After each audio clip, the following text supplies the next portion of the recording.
This is Unsiloed, brought to you by Alumni FM, connecting people through stories.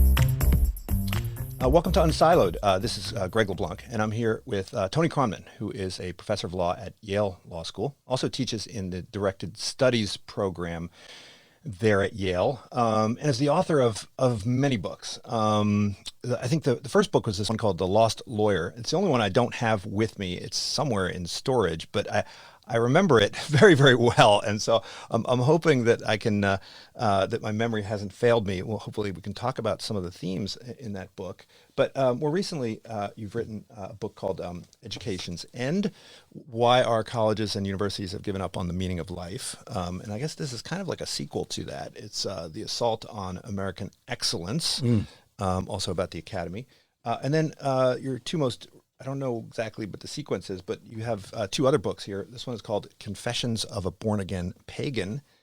And the most recent book is called After Disbelief, on disenchantment, disappointment, eternity, and joy. And, you know, for such a narrow book, the goal is to cover the entire human experience, right? And so, you know, you've covered so much ground. We were just discussing before the podcast started how, you know, your journey. And, you know, I always thought of you as following in the tradition of de Tocqueville and of Weber, right? And thinking about democracy and how to protect democracy and the kind of tension between democracy and aristocratic ideals, and how maybe the legal profession and universities and to some degree religion act as kind of counterbalances to some of the worst or the, you know, dangers of democratic life.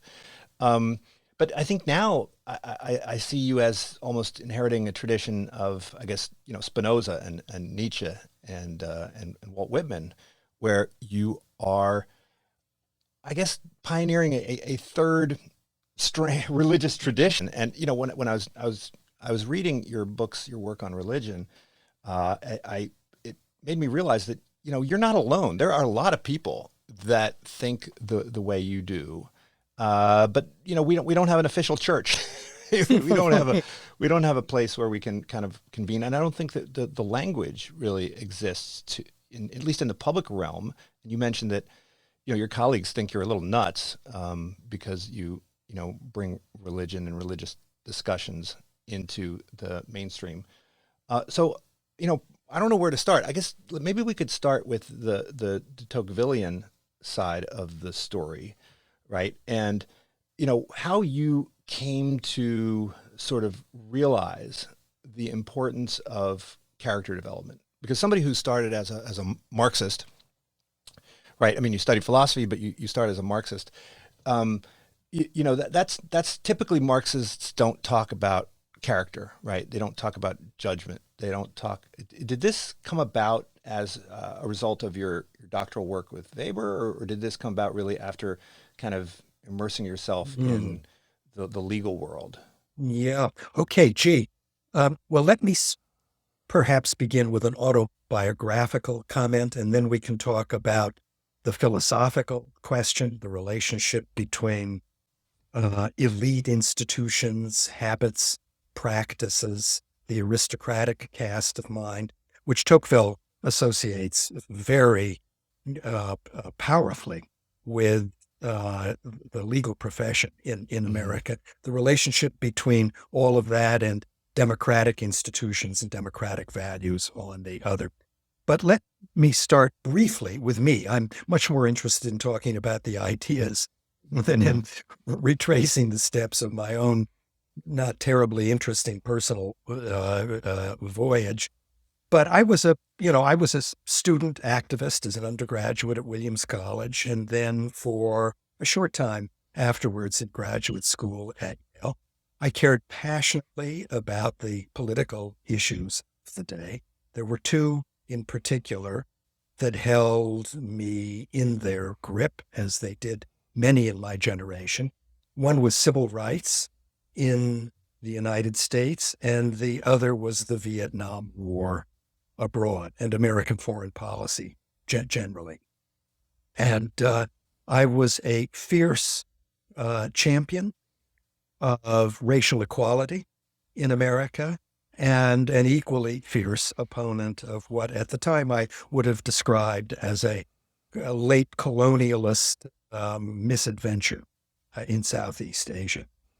I have never once for a moment felt that either of those substantive commitments of mine were mistaken at the time or afterwards. In hindsight, all these years on, they seem to me to have been honorable and deeply American convictions, commitments. And I'm actually quite proud of that younger self who picked up the flag and said, these things really matter, and I'm going to march for racial equality and against the war in Vietnam. But I was more, when I was 22 or 23 or 5, more than just a defender of those views or positions. I was very much enchanted by the large, global, rigorous, all-encompassing explanations that various social theorists on the left, starting with Marx, but his long line of successors as well, offered of what was happening in the political world as I understood it, and helped me put my convictions and commitments in place. And I think I was drawn in that direction because of temperamental quality, which I still possess. It's morphed and undergone changes many times over, perhaps in now unrecognizable ways. But I still think of myself as a passionately theoretical person.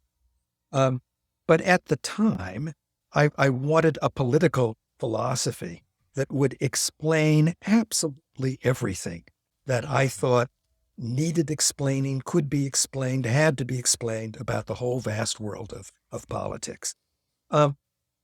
That instinct, so far as its application to politics was concerned, gradually attenuated. I didn't repudiate it emphatically, although in later years I pretty much did. I came to see it as a danger and not a source of enlightenment, so far as political responsibility is concerned. But I was drawn toward other political thinkers. Tocqueville is one. Edmund Burke was another. David Hume is a third, who had a less strenuous appetite for abstraction in political thinking, or were even actively opposed to it as a danger and a threat, as in Burke's case. And was it abstraction, or was it really the realization that there was no kind of totalizing, comprehensive, right? There was no point when you would achieve, aha, now I understand everything, right? I mean, yes. I think that's kind of what I mean by abstraction. Burke, in his great essay on the revolution in France, rails against those he calls political metaphysicians. They are addicted, he says, to abstraction. They want, as you just said, a totalizing picture that puts everything neatly in its place. They want arguments that possess a deductive transparency and force. And he said, this is just politics doesn't allow this. And if you ask for it or insist on it, you will create mischief for yourself and the community to which you belong. So don't do it. He several times quoted Aristotle's semi-famous dictum to the effect that it is the sign of a wise man, a wise person, to know what level of precision a particular inquiry will yield. It is as much a mistake, Aristotle says, to expect plausibilities from a mathematician as it is to demand certainties of a politician or a rhetorician. And that lesson, Aristotle's lesson, which Burke embraced, began to settle in on me, I think especially in the years after I completed my doctoral dissertation on Max Weber, who was still very much in the, some would say, in the totalizing genre, though Weber is a very different thinker and writer than Marx. But when I went to law school and immersed myself in the give and take and unseemly disorder of the common law, with all of its tangles and thickets, I discovered that to survive, I had to suspend my theoretical ambitions, put them aside, and give myself over to this very different discipline. So anyway, that's how I came eventually to the view that the virtues of the law, of law practice, of the lawyer as a professional type are not just different from, but in certain respects, quite fundamentally opposed to the virtues of the political metaphysician, the clear-headed, speculative, comprehensive, world historic thinker of the kind that I had been more attracted to in my youth, Marx and Weber, the two leading examples. So that's me. Now, with respect to the substantive question, philosophical and historical, that you raised about democracy and elitism, it is, looking back at the books I've written over the last number of years, that they do have this theme as a continuing thread that runs through them. And I might put it in the following way. I am a devoted Democrat in the sense that I believe the principle of popular sovereignty, appropriately tempered and filtered and made indirect in all of the ways, for example, that our constitutional system does, is the best system of government that human beings have ever devised. Not just because it is the most durable and workable, but because it is the one that honors most directly and fully the glorious fact of human eccentricity, diversity, individual sentiment, expression, habit, belief, and the like. So I love my democracy, deeply committed to it, but also mindful of its shortcomings, deficiencies, the dangers that lie in its path, and the tendency at times for it to run off the rails altogether. And, we may be living through one of these particularly dangerous moments right now. I'm not going to speculate about that. But the question of what can be done to keep the best and build protective bulwarks, prophylactic bulwarks against the worst. That's a question that has preoccupied me for a very long time. And this is how Tocqueville talks about lawyers in his great book on America. He says the legal profession, that is America's aristocracy. Lawyers are conservative by training, by outlook, by habit, and that's a good thing. I think they're like the speed bumps to tyranny, right? Bumps. Exactly. to tyranny, and more generally to the rapidity with which democratic culture turns over the soil every 10 minutes, so that things tend not to last for very long at all. And Tocqueville thought that was one of the unattractive aspects of democratic life, the reverence for novelty, innovation, at the expense of everything stable, old, revered. He wasn't against change, but he thought that some due regard for the work of those who've gone before, and for the accumulated conserved culture of an evolved civilization, that he thought that was a good thing up to a point. I mean, it could become hidebound and paralyzing, but good up to a point. And that the lawyers in America helped to maintain a healthy balance between a reverence for the past, which goes under the name of precedent, and old decisions and all the rest, and the inevitable process of replacement, innovation, novelty, which is characteristic of the whole of democratic life. And I guess, why was I drawn to that? Well, it appealed to me theoretically. I could see, I'd given some thought to the ways in which structural features of our constitutional system of government help to keep our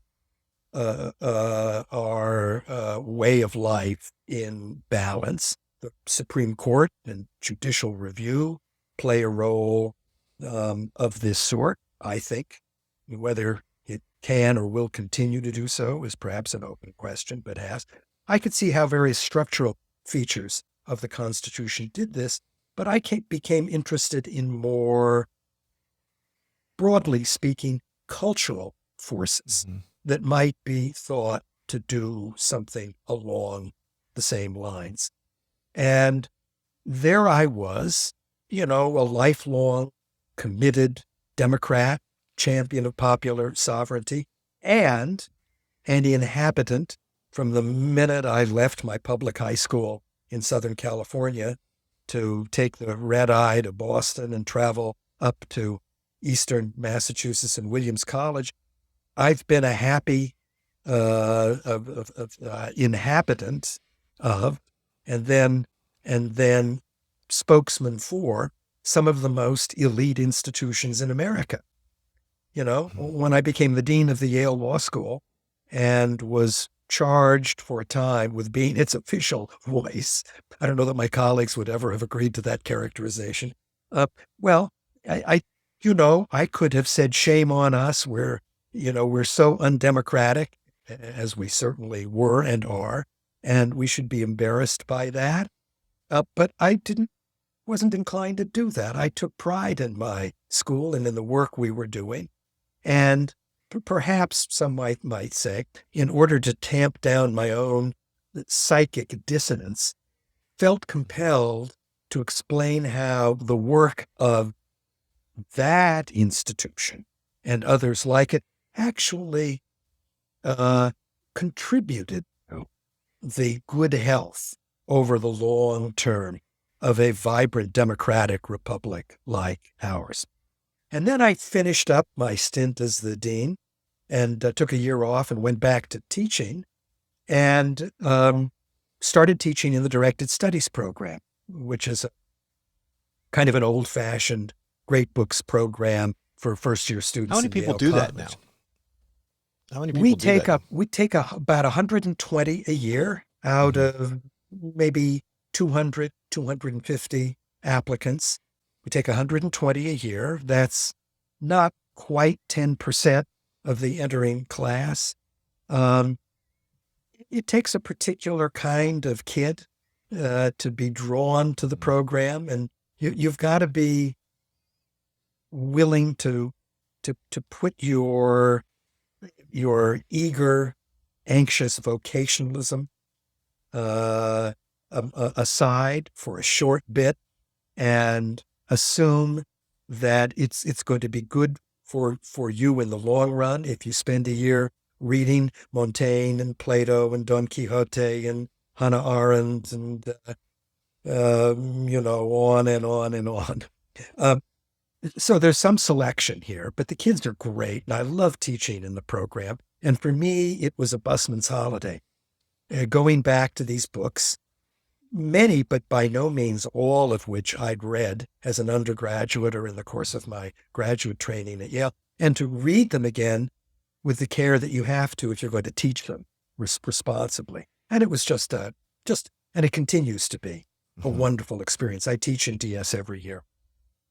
So that got me thinking about liberal arts programs of the kind that directed studies represents. Now it's not quite a singleton, but it's a rarity. Once upon a time, every college in America, liberal arts college in America, had a program more or less like this one. And why did they disappear? What were the pressures that led to their attenuation? What was the good of those programs? How can they be explained in ways that sit comfortably with our shared democratic values? So there again, the same question. And then more recently, I have been forced by the idiocy on my campus and others like it around the country into a more churlish posture than temperamentally is my natural habitat. I'm a cheerful and optimistic person. I don't like being a naysayer and a grouch. But I look at, what's happened in the humanities in particular, but in the arts and sciences more generally, undergraduate education, under the assault of the waves of politicization that have washed over our campuses and continue to do so. And it just appalled me. It seemed to me to be a misconceived and misbegotten challenge to a way of life that, correctly understood, was not antagonistic to democratic egalitarianism, but actually a constructive complement to it, an essential element in the mix. And so that all moved me to write The Assault on American Excellence. And, I went from Education's End, which is a little, you might say, elegiac in its tone, I went from The Lost Lawyer, which is, there's a slight pall of wistfulness that hangs over it, to the end of education, to The Assault on Excellence. And I guess, these are all in a somewhat negative key, although my negativity, so far as those three books are concerned, has gotten a bit more striped. And I'm now working on a new book, which is really so far just a collection of essays on various topics that in my mind, I've gathered under the provisional title of The Bullied Pulpit, about the retreat of our cultural institutions of all sorts in the country, their retreat from a responsible devotion to culture in the old-fashioned, high-minded Roman sense of excellence, of connoisseurship, refinement, excellence and deepening of character. So I'll be farther out on some whack out limb, and at some point somebody's just going to saw it off, and that'll be it. But anyway, so that's one whole preoccupation of mine. Then another, which overlaps with it but is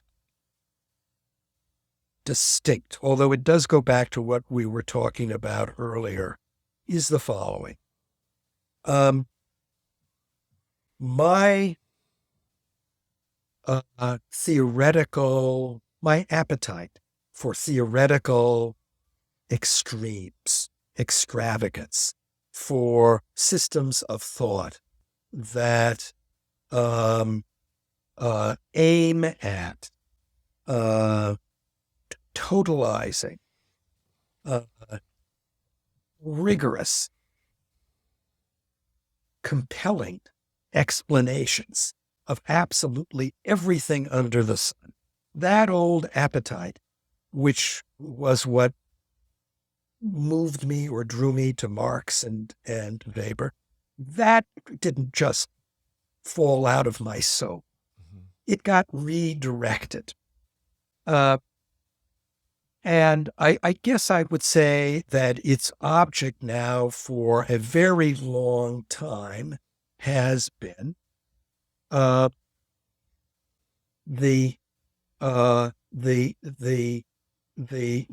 meaning and nature of what philosophers, beginning with Aristotle, called substance. The one fundamental thing of which everything else is built, or on which everything else rests. What is it? What, if anything, can we know about it? What is the relationship of this one thing, substance, to all the diverse many things that we see about us in the world? This is the ancient philosophical question of the one and the many. This was Plato's question. It was Aristotle's question. They pursued it ruthlessly, in a no holds barred, theoretically rigorous way. And that fascinated. And that appealed to my old theoretical instincts and appetites. But I realized at some point that, of course, that very same search for an understanding of the nature and amplitude of substance is what defines the whole long tradition of Christian theology and post-Christian metaphysical, theological and metaphysical speculation. The entire long tradition of thinking about the meaning and nature of God. So that became my new philosophical obsession. And I was determined to try to get to the bottom of it, as I had been determined years ago to get to the bottom of the capitalist system of production, or the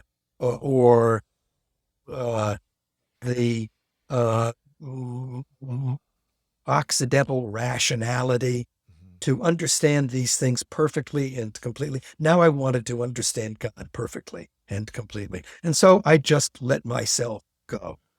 And I came eventually back to a philosopher who I had grazed as an undergraduate at Williams, enjoyed, but not been able to make much sense of at all. Put him back on my bookshelf and said, he may have something there, but I don't have time to figure it out. And that was Spinoza, who has been my pole star for some time. So here I am, Greg. Here's how I would describe my bipolarism. I am, when it comes to philosophical, metaphysical, theological matters, I am as extreme, as ruthless, as unboundedly rational as my favorite philosopher, Spinoza. When it comes to politics, I know that spirit has to be put aside for my own good and for the good of my community. When it comes to politics, I'm a Burkean.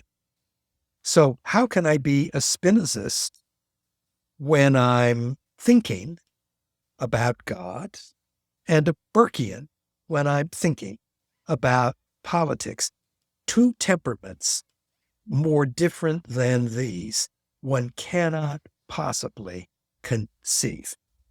And yet I feel now that I have come or am coming to a happy adjustment between these two. Of course, they can't really be reconciled, but it is quite possible to say that human beings, by their nature, yearn for a completeness of understanding and a perfection of vision, which leads them inevitably in the direction of the speculative refinements of thinkers like Plato and Aristotle and Augustine, Aquinas, Leibniz, Spinoza, Nietzsche even. I could go on and on. That this is part of our human equipment, and a human life which offered no scope for that would be incomplete, it would be defective.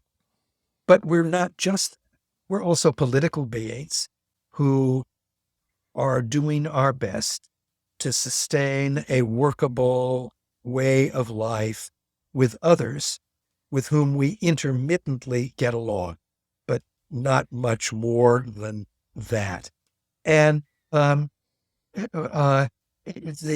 best regime is one that allows some space for free inquiry, for speculation, for philosophy, or, as we say in this country, for religion, which is extravagant by its very nature, allows some room for that, but separates that pursuit from the political work of government itself. We call this the separation of church and state. And we all more or less think we know what that means. I've come to understand it in perhaps a rather peculiar, if not idiosyncratic way, as the separation between the natural extremism of the human longing for understanding and knowledge on the one hand, and the political requirement for prudence, adjustment, conciliation, and the rejection of metaphysics and metaphysical arguments in the domain of political life. And that actually is what I'm writing about now. Yeah. Well, I mean, I think, when you talk about de Tocqueville and you talk about John Adams, I mean, I think that they were aware of this tension, and they also said that, that it's a tension that's necessary, right, in order to have sort of a good society with good people in it. And the theme has come back in a bunch of different formats, right? I think at one point you talked about universities as being an islands of excellence in a democratic sea, right? Mm-hmm. But what I found interesting about your more recent work on religion is that after spending a time emphasizing what made kind of the law, the profession of law, legal scholarship kind of special, and after emphasizing, what made the humanities special, you kind of come back to emphasizing that the things that make them special, you see also in science, you see in love, you see in, and you draw these parallels between science and philosophy and literature and art and love, and you say that all of these are best understood as pursuits that will never reach any kind of endpoint. Right. And yes. But you need to have some belief that there is this kind of endpoint or destination to keep you from, peeling back the limitless layers of onion. Right? Yeah. Well, I would put it in the following way. Here are two remarkable things about human beings. And by remarkable, I don't mean unusual or exceptional. Quite the opposite. I think they're very familiar. We see and experience them both, but remarkable in the sense that they should give us pause, despite or maybe precisely because they are so familiar. The first is that we cannot help but set challenges for ourselves that we are, by our very nature, incapable of meeting. We can't meet them, not just accidentally because, things happen to go wrong, when they might have gone right. They're challenges that have defeat inscribed in their very being. The scientist's ambition to know everything that can be known about the world and to know it transparently, we're just never going to get there. And the fact that we won't doesn't mean that the ambition can ever be still. We can't suppress it. So that's one remarkable thing about us, that we seem to be obsessively driven to set goals for ourselves that we're incapable of attaining. The second, equally remarkable, is that even though we can't reach them, they always lie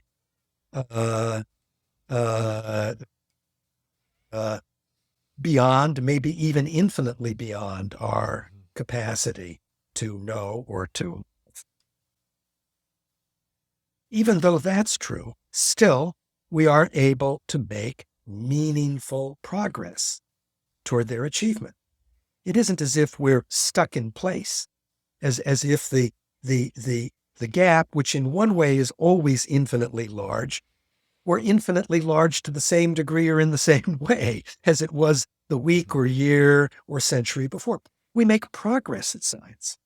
We are able to get closer to that unattainable goal. And I think the same is true in personal love as well. I picked that as an example in this most recent book because it is so far removed from the precincts of science that if I could make a plausible case for my view there, that would lend some, color of reasonableness to my saying this is true. These are features of the human condition. But in the book, so I get first step in my most recent book is to say, here are two remarkable things about us. That we set goals we can never reach, one. And two, that even though we can't reach them, we can make some incremental and meaningful progress toward their attainment. The second step is to say, for all of that to be possible at all, those are features of the human condition. They're built into us as human beings.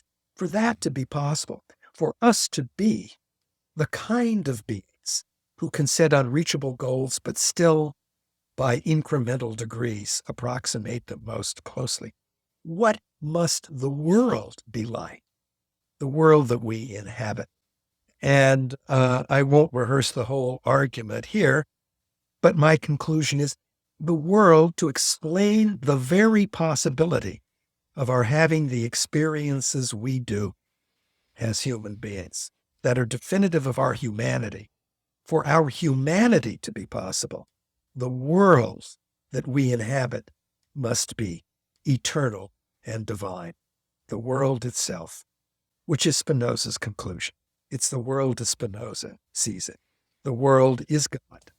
As substance and world are just two different terms for the very same thing. And so I come, starting with a kind of a commonsensical portrait of the human condition, I come to the ecstatic conclusion that for this picture to make any sense at all, for it to be possible for us even to entertain this picture, the world must be divine beyond our wildest imaginings, even though we'll never get our arms around it altogether. And that brings me, I wouldn't say peace, because there's no peace to be had here, where, you make a little progress and you hit a plateau and then you feel bored and you experience ennui, and then all of a sudden something strikes you and you want to push on, and maybe you feel that you've gotten a little farther, and joy is the experience of upward motion, as Spinoza says, moving from one level of power, as he puts it, to a higher one.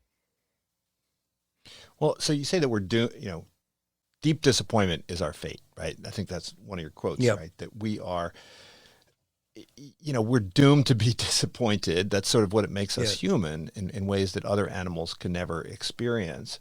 But we're not doomed to be disenchanted, right? Disenchantment is really Yes. kind of the Yes. fate of Exactly. the modern world, right? Yes. We live through Exactly. this era of disenchantment, and you're trying to kind of re-enchant the world. Exactly. But in order for us to have this sense of wonder and enchantment, right, we have to have a notion of kind of, better and worse, right? I mean, if we're making progress, Yeah. what does that progress mean? And is it enough? I mean, you can improve your knowledge of the world and say, oh, now I know this Yeah. more math than I did before, or now I know I have a couple different models that I didn't have before, and I know what, viruses cause what diseases. But isn't it sort of, I mean, isn't it important for you that we also have a notion of what it is to be better simply as a human being, right? Independent of our knowledge. I mean, you make this important distinction between, you say that the art of living is something that can be learned, it's something that can be taught, but it's not built on knowledge per se, right? In other words, it's not built on expertise the way it's normally understood, yes. right? Is it essential that we have, is it essential that our sense of wonder encompass a view of what it means to be a better human being in order for us to be enchanted, or can people just be enchanted by, learning some physics? Well, that's it's an interesting observation and a wonderful question. I would answer in the following way. Um,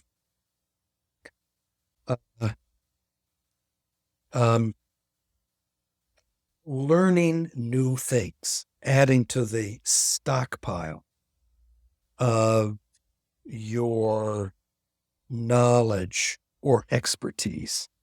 That is one familiar way of illustrating progress, forward motion in an enterprise or in a discipline. You go to graduate school, you learn many things, you master many techniques. At the end, you are a better accomplished philosopher or economist or whatever. That's progress of a kind.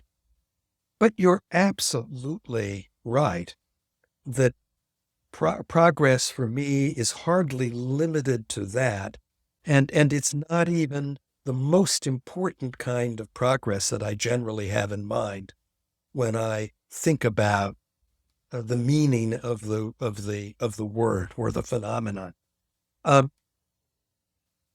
Progress in sensibility is, to me, vastly more important.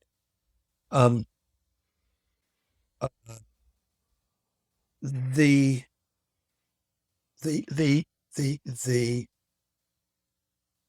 a developing capacity to recognize and to appreciate what is distinct and worth observation and perhaps even close study in another human being who you may not like all that much or feel an immediate personal rapport for, but who you can see as an individual, a striking and interesting sort. To be able to do that more regularly, more emphatically, with a greater investment of curiosity and patience, and even at the end of the day of fellowship or fellow feeling. That is, to me, making progress in sensibility. And as I say these words, I'm thinking about my favorite American poet, Walt Whitman, to whom I devote a chapter at the very end of Confessions of a Born, again, Pagan. Whitman said, it's a line that took me back when I read it. I said, what does he mean by this? And then as I thought about it more, the deep truth in it struck me. He said, everyone is divine, but only the poet knows it. So there is that combines two very different thoughts. There's a democratic distribution of divinity. It's egalitarian in the sense that no one is more divine than anyone else, although each of us is divine in our own utterly singular way. And yet most of us are unheedful of that. We don't see it, or we get glimpses of it, and we don't pay the attention to it that it merits, that it demands. Mm-hmm. The poet does. The poet is the person whose soul is in a state of advancement, has gotten farther down the road than the rest of us. And that's progress. It's not an expertise. Learning things and knowing them may be a part of it, Greg, may be a part of acquiring the equipment, I call it a sensibility, the spiritual equipment that the poet possesses. But more goes into it than that. But that is what really matters to me.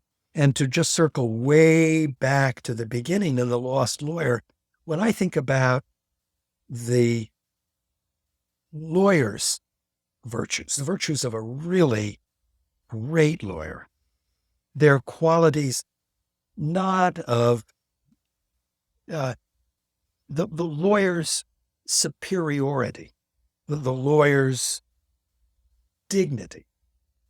It is not a function of knowledge alone, or maybe even most importantly. Of course, it is important, and that's why you go to lawyers, because they do know things that non-lawyers don't. You hope that they'll put their expertise to use on your behalf. But it's in a good lawyer, let alone a great lawyer, it's more than that. It's a sense and an attunement to people, to their idiosyncrasies, to their... When you talk about balancing kind of empathy and detachment, yeah. Which, and you circle back to that balancing act in a bunch of different contexts, right? Because you talk about, just the act of reading, right? And engaging Yes. a text is also one where you have to kind of play the role Yes. of advocate Yes. and judge and Yes. kind of flip back and forth. Yes. And that's what it means to have a real conversation, Yes. right? Yes. So conversations Yes. are, you have to listen, but then you also have to judge and evaluate. And it seems like that's a skill. It is a skill in a sense, but I guess it's more of you're saying it's more of it's a temperament. It's a kind of practical wisdom. Yes, it really over bridges the divide. I don't think it's a very sharp divide at all. It may not be any divide, but it bridges the divide between what we normally think of as skills, as acquired powers on the one hand, and as qualities of character or temperament, as dispositional traits on the other. The first we think of most often, I suppose, in cognitive terms, as sort of a stockpile. You put together a stockpile of bits of information and of techniques. And the other those are things you possess. The other is kind of who you are, what kind of person you are temperamentally, by inclination, which way do you lean, and of course we know that people have character traits, that they have dispositions, that they're temperamentally this or that. And the good lawyer is an expert, but also someone temperamentally disposed to a certain way of interacting with others and with clients in particular that involves the push and pull of giving yourself over, but holding enough in reserve so that you're able to pass judgment on the wisdom or folly of what it is you're hearing. And you're absolutely right. I hadn't really thought about it. You're absolutely right. And I'm flattered and honored by the care with which you've read what I've written. The very same push-pull is at work in the student reading the book late at night alone in the library or in her dorm room, that she's got to be able to give herself over to Don Quixote, and yet hold it at arm's length, far enough at least to say, this whole thing is a farce. It's ridiculous, and it's meant to be a farce. And what an absurd man, and yet what a lovable man. And how can he be so farcical and idiotic, and yet so humanly familiar and lovable too? And just as a training in the law is meant, as I see it, to inculcate this ensemble of temperamental attitudes or habits, dispositions, I think a liberal education, an undergraduate liberal education, is meant to do something similar. Habits that are not, that are a close cousin to those that are carried forward and given a particular direction in law school. But like someone who is a defender of aristocratic ideals, right, who is bemoaning kind of the leveling, right, the democratic negation, the relativism, right, the lack of normativity, right, in so many domains. It to some people they would say, well, it's kind of odd that he would hold up the lawyer as an ideal, right? Because over history, the lawyers have always gotten sort of a bad rap as being, they can take any argument, right? They can spin up an argument in favor, spin up an argument against, and if you ask them to flip sides, they'll flip sides on a dime. They're just basically sophists, right? Well, many why is it that people have that perception of lawyers? Why do they fail? What is it that they're missing? Well, many. I guess to some extent, how much has the legal profession, started to live up to that expectation, perhaps more so recently than in the past? Well, there are many lawyers who are like that, who will argue the case on either side for 2 shillings, and it really doesn't matter to them which side they happen to be on. And actually, a good lawyer ought to be prepared to take a client on either side of the lawsuit, or to prosecute or defend for that matter. So there's a certain, I was going to say plasticity, maybe even indifference to the inherent rightness or wrongness of the client's cause, that is a part of what we ask of lawyers and what a good lawyer possesses. But that's not all. If that flexibility or indifference isn't tempered by the ability and willingness to say to a client who is about to make a fool of himself or herself, you shouldn't do this. Not only are you likely to lose, but you will harm the very thing you're after here. So you need to pause and think about what you want. And I can talk to you about that if you would like, but we need to take a time out and review the state of play with an eye not to whether we can prevail in this particular little tit for tat, but whether this is serving you in your life and it's something that you really want.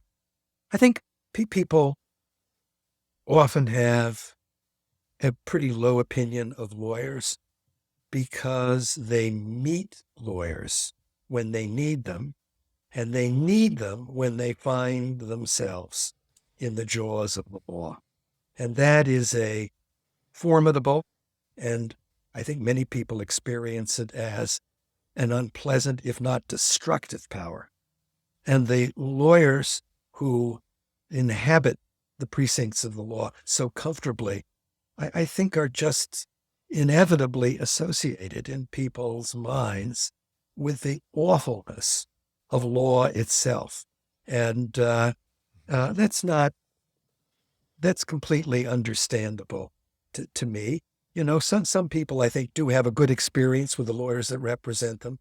But even when they win the case, I think the going to law often leaves a bad taste in their mouths. I don't know that it's much better or worse today than it's ever been. When I wrote The Lost Lawyer, gosh, now almost 30 years ago, it seemed to me that things were getting worse. I don't know that I would say they've gotten worse still. I don't know. There are plenty of opportunities and ways in which a young person can be a wonderful, successful, and happy practitioner of the law.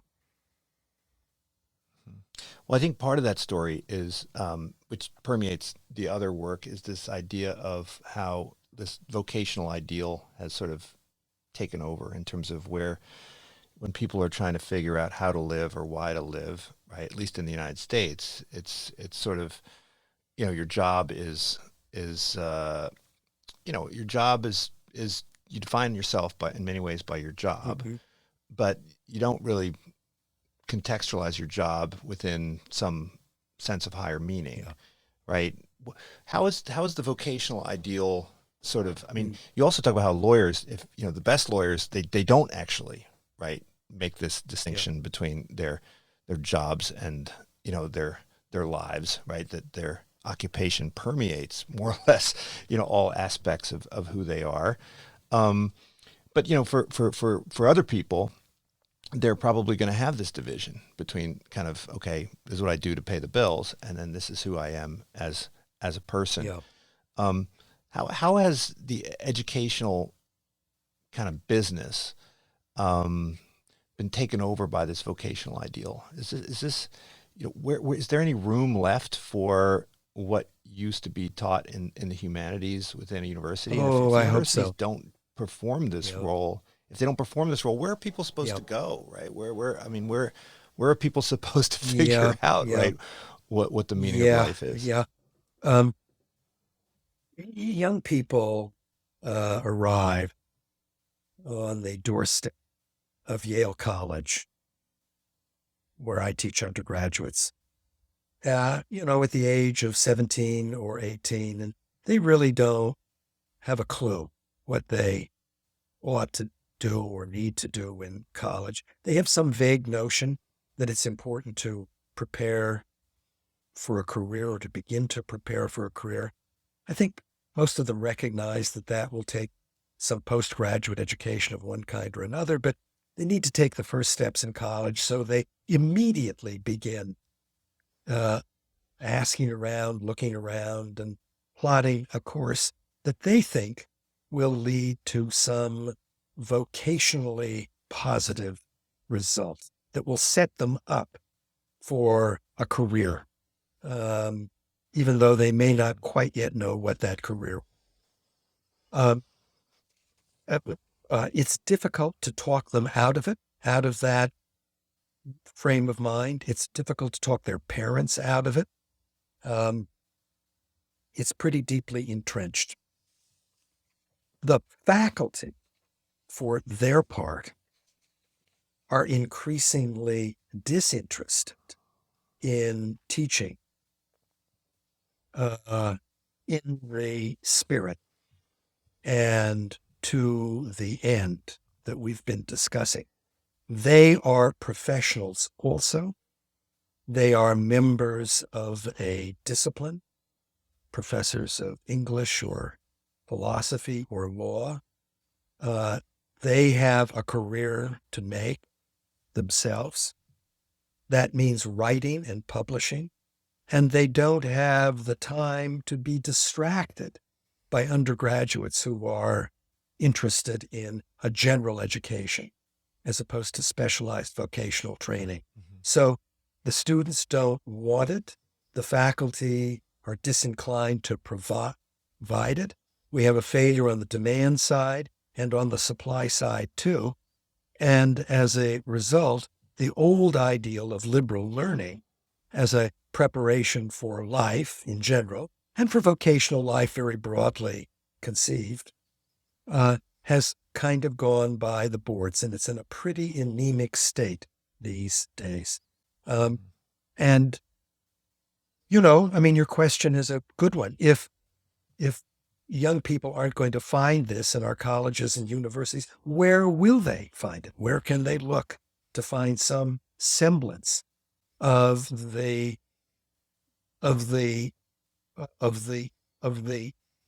liberal, the soulful education that our best colleges, at least once upon a time, prided themselves on providing?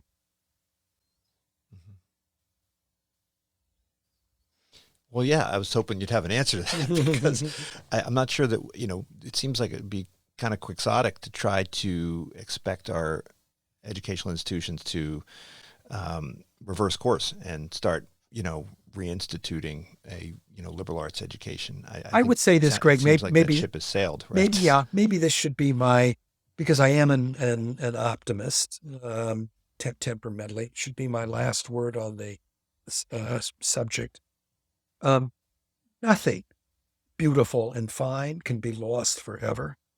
The appetite for these things is perennial. There will come a time, I hope I live to see it, when old institutions will remember what they were, or new ones will arise to offer something better in response to the unquenchable passion for advancement in the work of living, the work of the soul. That is so deeply embedded in our essential human equipment that it can never be lost. The only question is, how long will it remain in exile before someone or some group of someones or some institutions see that there is a golden opportunity to bring it back to the center of the light. Now, I want to end with one last question, which is about being a born-again pagan, right? And I think you were very careful to choose this title. I know you could have chosen a different one. You could have talked about, pantheism, or you could have you talked about secular humanism and said, hey, let's, confessions of a secular humanist. But, what did you mean? Why specifically did you choose to call yourself a born-again pagan? Mm-hmm. And to what extent do you think, if you were to take the pulse of people, intellectual people who are university educated, to what extent do you think this is something which the set of values, the set of desires, the set of aspirations are shared by most people? I mean, do you think that you're articulating a viewpoint which is held, if not explicitly, implicitly by a large number of people? And do the folks who are, dismissive of your efforts, do they probably in some degree agree with you without necessarily understanding that they agree with you? Yes, and yes, emphatically. I think if I didn't believe that, if I thought that I was just clearing my own throat, rather than speaking on behalf or attempting to speak on behalf of a very large number of like-minded people who have similar thoughts and feelings, but haven't quite found the words to express them, to articulate them, or to put them together in an organized way. If I thought that, I don't know that I would have spent the time and energy I have writing these books. I think that the day is coming, that it's bound to come, when this view, I'm certainly not the only one to offer a version of it, when this view in one or another of its appealing forms um, will be openly and widely recognized as a source of spiritual enlightenment and solace in an age of disenchantment. As to the title, of course, born again sounds in a Christian register. Pagan is the most powerful anti-Christian word in the entire in our entire lexicon. So putting them together is an intentional oxymoron. How can you be a Christian anti-Christian, a born-again pagan? It doesn't make any sense. What I meant to convey, maybe in an overly cute way, in the title, but do explain at considerable length in the book, is that what distinguishes the modern paganism, or pantheism, if you will, of Spinoza in particular, and some other thinkers too, who I would characterize as born-again pagans, what distinguishes them from their predecessors in the ancient world, from Aristotle in particular, who was the pagan thinker par excellence, is the transforming effect that the long middle passage from the ancient world to the modern one, through various forms of Christian belief, the transformation this wrought in the essential meaning and character of ancient paganism, which, coming out of that, 1,500-year-long Christian rebirth, left us with something which is recognizably pagan in the sense that it is no longer tethered to the doctrine of creation or the belief that God and the world are fundamentally distinct, but yet is so radically different in its conception of the nature of substance, of God, of divinity, from Aristotle's idea that only the radicalism of Christian belief can explain how we get from one paganism to the other. So I'm very attracted to Aristotle, but I'm not an Aristotelian pagan. There's too much that Aristotle leaves out of the picture. I'm certainly not a born-again Christian.